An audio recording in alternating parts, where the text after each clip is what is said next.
Hello everyone. In physics classes we are doing first unit of class 12, that is electrostatics. And today we are going to discuss about dielectric constant and superposition principle. So let's start with dielectric constant. To understand the concept of dielectric constant, I would like to recapitulate our last class. In that class we discussed about the Coulomb's law.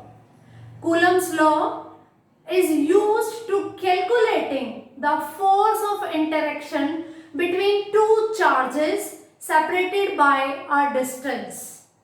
And according to the Coulomb's law, suppose I have two charges Q1 and Q2, and let us suppose they are separated by a distance r from each other.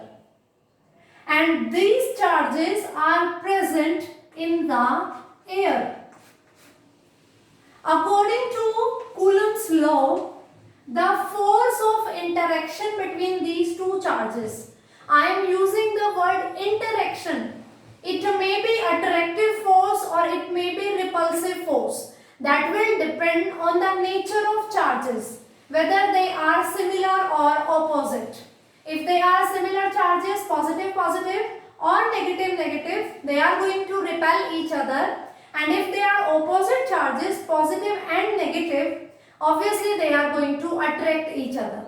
So in general, we are saying the force of interaction between these two charges is given by the formula 1 by 4 pi epsilon naught Q1 Q2 upon R square. This is our formula for force of interaction according to the Coulomb's law. I put the suffix naught here, which is representing the medium air. I am saying these two charges are present in the air. Then force of interaction is given by the formula 1 upon 4 pi epsilon naught Q1 Q2 upon R square. Now, I am using these same charges and separating them with the same distance. But I am putting this arrangement into the another medium. Suppose that medium I am denoting that by M. Now the again same arrangement I am having. The same charges Q1 and Q2 and they are separated by the same distance R. But now these are present in a medium. Here they are present in the air, now they are present in a medium. Charges are same and the separation distance is also same. So I can also write the force of interaction between them in medium. That's why I am denoting this force by Fm is given by 1 upon 4 pi epsilon m Q1 Q2 upon R square. As we are using the same charges separated by the same distance, so Q1 Q2 upon R square will remain constant. And we discussed about this term epsilon. It is absolute permittivity of the medium. Epsilon naught is absolute permittivity of air. Epsilon m is absolute permittivity of medium. This permittivity tells us that how this medium is going to affect the interaction of these charges, or how this electric force is going to affect the medium. So absolute permittivity means the permission by the medium to interact these charges with each other. So only change in those two equations is this. This is the force of interaction in medium. It was the force of interaction in air. And epsilon naught, absolute permittivity of air. Epsilon m, absolute permittivity of medium. As we are using same charges separated by same distance, so no change will be there. So here I get another equation, equation 2. This is the force of interaction between the two charges in air. This is the equation for force of interaction between same charges separated by same distance but in another medium. Now let us divide equation 1 by equation 2. I am dividing this equation by this. So F naught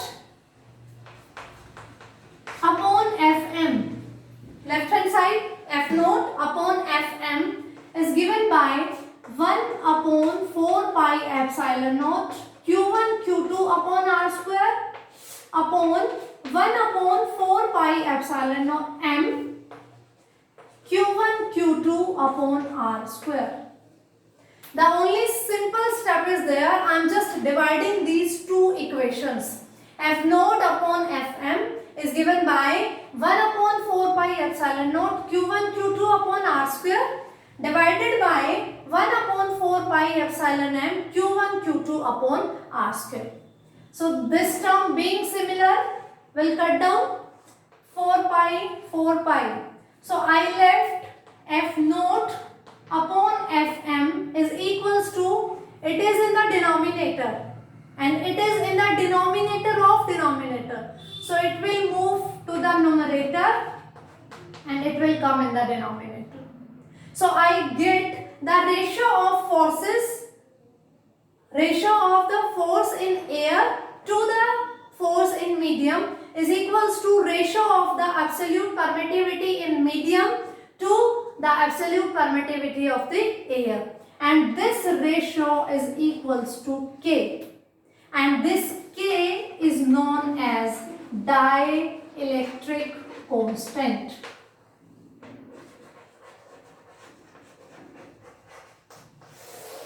This K is known as dielectric constant.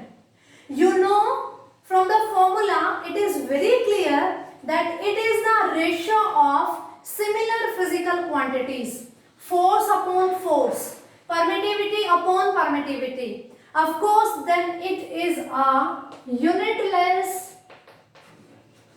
and dimensionless constant.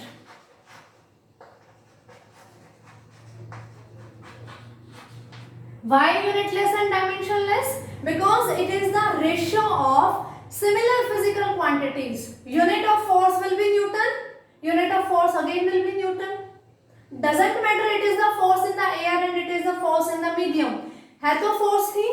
So both are having same units. That means the K, dielectric constant, is a unitless and dimensionless quantity.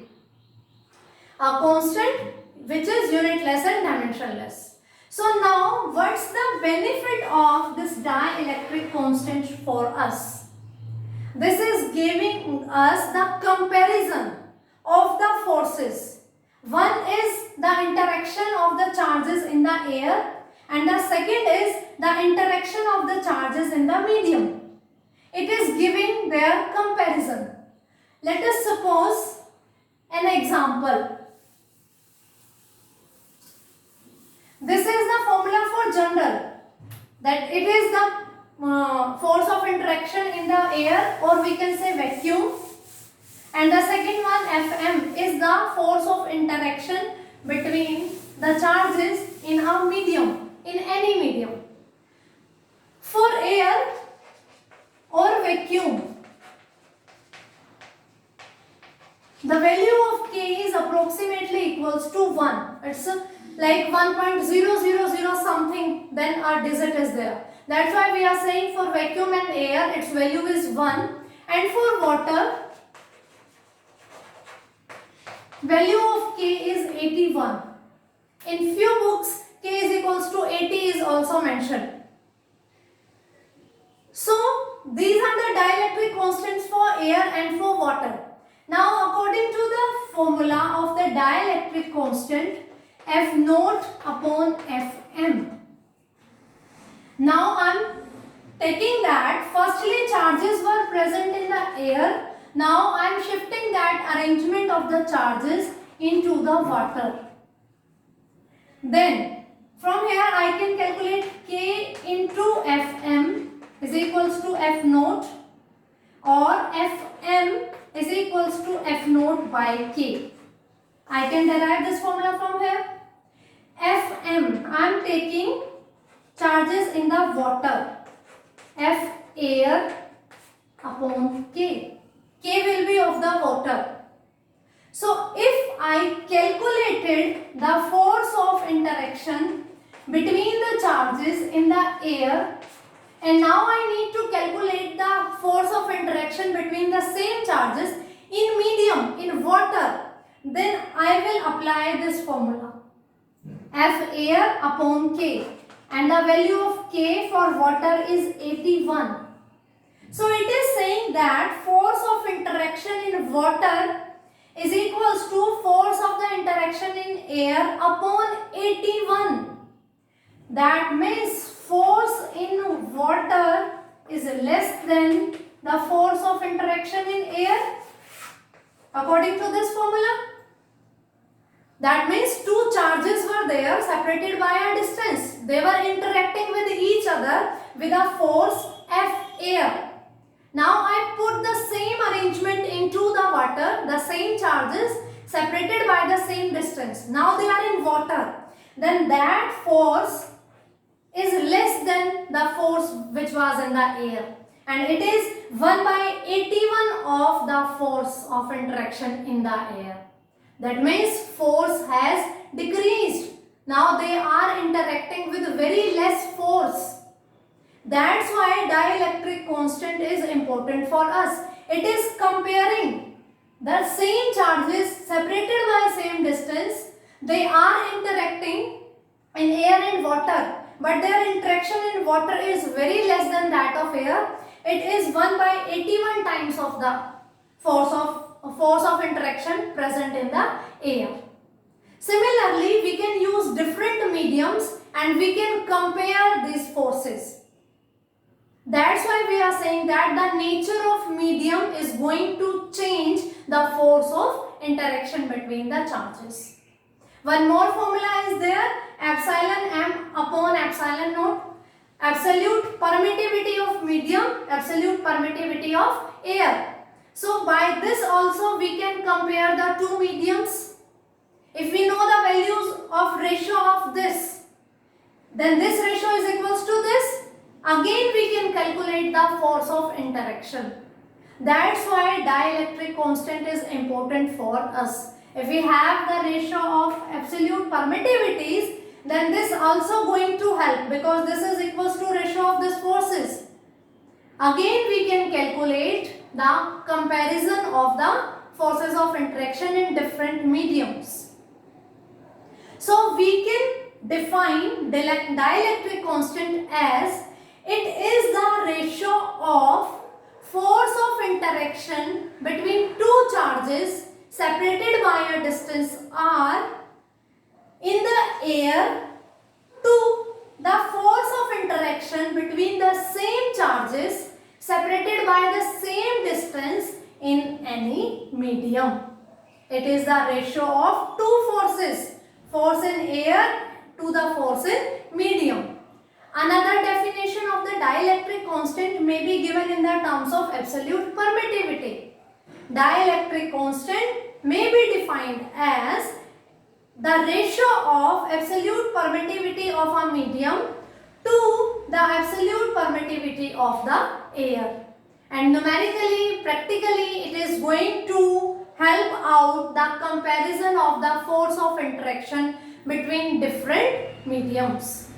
Now you need to learn about this thing that dielectric constant is in the terms of force we are talking, then it is the ratio of force in air to the force in medium.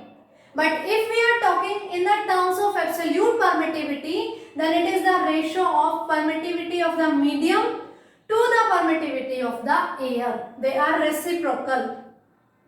Because in the formula, we can see that they are inversely proportional to each other. That's why they have reciprocal relation. So this was about dielectric constant. Now we are moving to the superposition principle. Coulomb's law. Coulomb's law helps us to find out the force interaction between two charges. So if we have a system in which charges are more than 2, then how can we calculate the force of interaction? That's why we need superposition principle. So the need, why we are learning about superposition principle? This is for the reason that Coulomb's law helps us to find out the force of interaction between two charges at a time. If we have a system of number of charges, then what's going on? Then this superposition principle will help us to find out the net force. So superposition principle.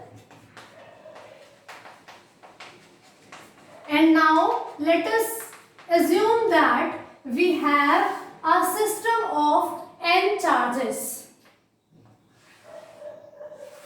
Firstly, I would like to take a test charge. Test charge means the charge on which we are going to calculate the force of interaction by the remaining charges. Q naught.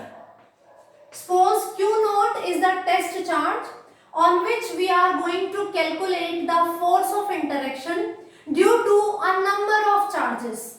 And let R naught is the position vector of this test charge. And we have a number of charges present here. Q1, Q2, Q3, Q4 and up to Qn. Superposition principle helps us to find out the force of interaction when the number of charges present are more than 2 in our system. So Q naught is a charge, I am saying it a test charge because on this charge we are going to calculate the interaction due to all charges. And Q1, Q2, Q3 up to Qn are various charges present in the system. Similarly, I can write their position vectors by R1. This position vector is R2. This position vector is R3. Similarly, the position vector of charge Qn is given by Rn. In our previous class, we discussed about the vector form of Coulomb's law. We draw the same diagram, but there was only 2 charges. And in this topic, we have a number of charges. For those 2 charges, we calculated the force of interaction. Force on charge 2 due to charge 1 was given by 4 pi epsilon naught Q1 Q2 upon R12 square R12 cap. This is the direction which is in the same direction as that of the force. This is going us to give the direction of the force. This was the force of interaction between the 2 charges. But here we have a number of charges. So what we are going to do, Q naught. Firstly, we calculate the force of interaction of charge 1 with Q naught. If I forget all the lines, all the charges, I have 2 charges, Q naught and Q1. Then using this law, I can write down F01. Force on charge 0 due to the charge 1 is given by 1 upon 4 pi epsilon naught Q naught Q1 upon R10 square R10 cap. It is very similar as that of this one, which we have done in vector form of Coulomb's law. There we discussed this thing. So again we can imagine that at a time the force of interaction between Q0 and Q1 is given by this. Force on charge particle 0 due to the charge 1 is given by 1 upon 4 pi epsilon naught Q naught Q1 upon R1 naught square into R1 naught cap. That is for the direction. R1 naught is this distance, this. R1 naught. Now we consider the interaction of charge Q2 with Q naught. Now we will calculate the interaction of charge Q2 on the Q naught. So I can, using the same formula, and I can write down the equation F02 is equals to 1 upon 4 pi epsilon naught Q naught Q2 R20 square R20 cap. Force of interaction on charge 0 due to charge 2 is equals to 1 upon 4 pi epsilon naught Q naught Q2 upon R20 square R20 cap. Now this one will be the R20. Similarly, we can calculate the interaction of charge 0 with 3. Similarly, we can calculate the interaction of charge 0 with charge 4 and with charge n. We are calculating the interaction of test charge 0 with charge 1 with charge 2. We can write down the formulas of the forces. So similarly, F0n, force of interaction on charge 0 due to charge n is given by 1 upon 4 pi epsilon naught Q naught Qn upon Rn0 square Rn0 cap. I am repeating few points. Superposition principle. Why we are doing this? Because according to the Coulomb's law, we can calculate the force of interaction between two charges at a time. But if we have a system in which a number of charges are present, more than two charges are present, then we need superposition principle. And it is saying that if you want to calculate net force on charge F naught, then it will be given by the sum of various forces plus F03 up to so on F0n. The net force acting on the charge Q naught due to charge Q1, Q2, Q3 up to Qn is given by the sum of individual forces.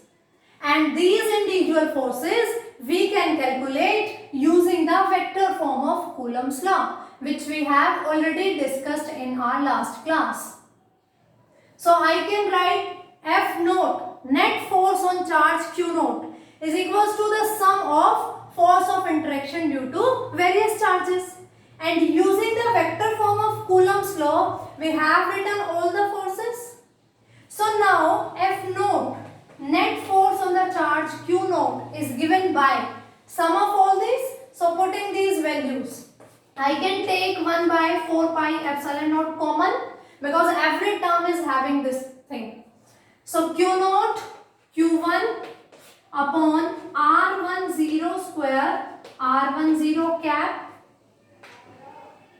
plus Q naught Q2 upon R20 square R20 cap up to so on Q naught Qn upon Rn0 square Rn0 cap. So I get this formula. Now in mathematics there is a rule. If we have the sum of symmetric terms, then we can apply a summation there. What is summation? Let me tell you a little about this.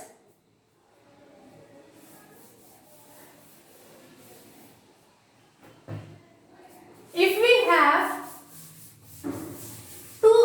have to sum of some similar terms, suppose I have x1, x2, x3 up to xn, different values of x at different parameters. Now we need to add this. So in symbolical form, I can write it xi.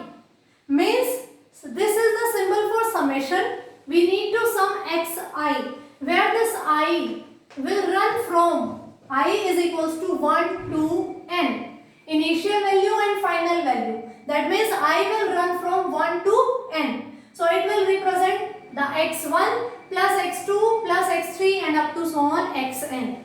For example, one more, x1 upon 1 plus x2 upon 2 up to so on xn upon n. So how can we write it? xi upon I running from 1 to n. The term which is varying, we are going to name that a constant I. 1, 2, 3, 4 up to n. 1, 2, 3, 4 up to n. So I write xi upon I, where I is the variable whose value is running from 1 to n. So this is the method how can we write the sum of different terms in a short term. This is the symbolical representation of sum of a number of terms. So here also we have similar terms. Q0, Q1, R10 square, R10. Q0, Q2, R20 square, R20 cap. Q0, Q0, Q0. Same is going on. Q1, Q2, Q3 up to Qn. R10, R20, Rn0. So we are having a number which is varying. For that we are going to put a variable I. 1 upon 4 pi epsilon naught summation. I running from 1 to n because we have n terms. Q0, it will remain same because it is same in all the terms. Qi. I is from 1 to n. Q1, Q2, Q3 up to Qn upon I0 square. R10 square, R20 square, R30 square up to Rn0 square into Ri0 cap.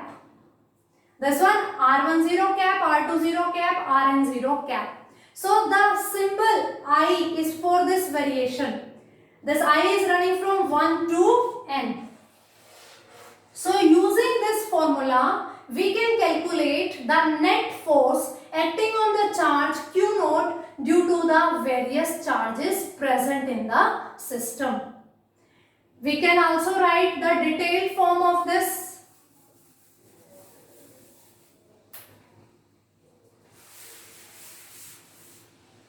We know that R cap is equals to R vector upon its magnitude.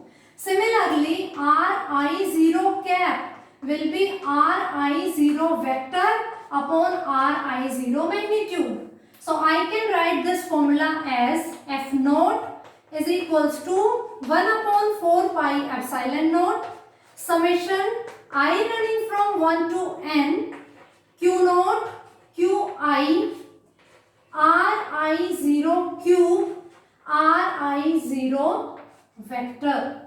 Because Ri0 cap, I am using this formula. Direction is given by the ratio of vector to its magnitude. Ri0 vector upon Ri0 magnitude. Ri0 magnitude का square already था, so it will be the cube of the magnitude of Ri0. So this also can be written. This is the force, net force acting on the charge Q0 due to a system of n charges, and this was done by the help of superposition principle. According to this principle, the net force acting on a single charge due to different charges is given by the sum of forces taking individually one by one, like interaction of first particle with 0, interaction of second particle with 0 particle, third with 0, similarly up to the n to the 0. So this is the sum of all the forces, and finally we get the forces due to more than 2 charges are present if there. So this superposition principle is going to help us to find out not only the force of interaction, when we are going in the further detail, electric field, electric flux, electric potential, then there also this principle is going to help to calculate the net value on a thing due to the various. Okay, now this thing will give us the value of force. What about the direction of the net force? Because 1, 0, it have a different direction. 2, 0, it have a different direction. 3, 0. So all the charges when interacting separately with the Q naught, then different directions will be there. So what about the direction of net force? Then this direction of F naught is given by using the Polygon law of addition, vector addition, Polygon laws of vector addition. We will have n different directions now. F01 have this direction, F02 have this direction, similarly F0n have this direction. So these different directions will make a polygon, and then with the help of Polygon law of vector addition we can calculate the direction of this force. Now one more important thing is there. In the Coulomb's law, it is a fact that if we have a number of charges, then while calculating the interaction between any two charges, remaining charges are not going to interrupt these two charges. Their presence or absence is not going to affect this particular force. We are calculating force of interaction of test charge 0 with the charge 1. While they are present Q2, Q3, Qn. But when we are calculating this force, these remaining forces, remaining charges are not going to affect this force. Similarly, when we are going to calculate F02, force of interaction between test charge and second charge, then again the remaining charges are not going to disturb this force of interaction. That's why superposition principle is successful, because remaining charges, their presence or absence is not going to affect the net force. So this is the net force acting on the test charge due to various charges, and this is the direction of the net force. So we have discussed dielectric constant and superposition principle. For today, it's sufficient. Thank you.